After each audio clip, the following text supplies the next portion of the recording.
రాజ్యాంగం మీద పనికి మాలినటువంటి సన్యాసి, భిక్షాటన చేసుకున్నటువంటి సన్యాసి భారత రాజ్యాంగాన్ని అవమానిస్తున్నాడంటే అతని వెనకాల ఏదో ఒక శక్తి ఉండి నడిపిస్తుంది.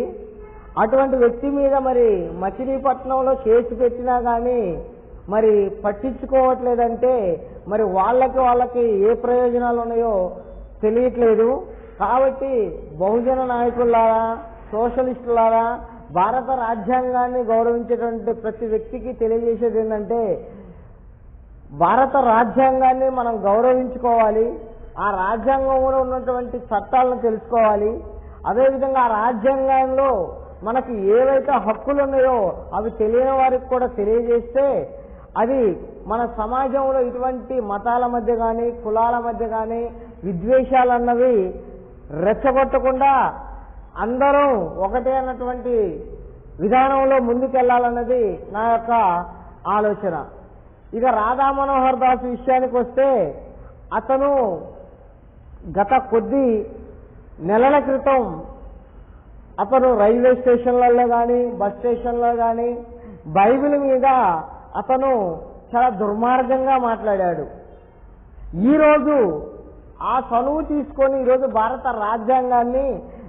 రాజ్యాంగం కోసం జై భీమ్ అనేవాళ్ళు, అంబేద్కరిస్టులు అనేవాళ్ళు, సోషలిస్టులు అనేవాళ్ళు వీళ్ళందరూ గొర్రెలు అంటున్నారు.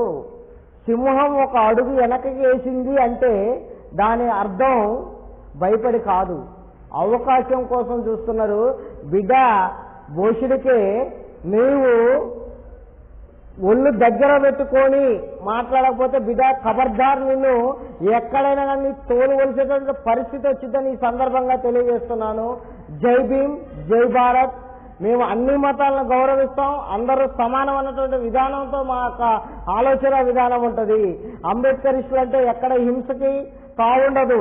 అంబేద్కరిస్టులు అంటే సత్యాన్ని మాట్లాడతారు, సత్యం కోసమే బ్రతుకుతారు. కాబట్టి ఆ సత్యంలోనే బాబాసాహెబ్ అంబేద్కర్ గారు మాకు నేర్పినటువంటి విధానం ఏంటంటే ఆల్ ఆర్ ఈక్వల్, మేము అందరినీ సమానంగా చూస్తాం కానీ పార్షాలిటీ అన్నది ఈ అంబేద్కర్ వాదుల్లో ఉండదని తెలియజేస్తూ ముగిస్తున్నాను. జై భీమ్, జై భారత్.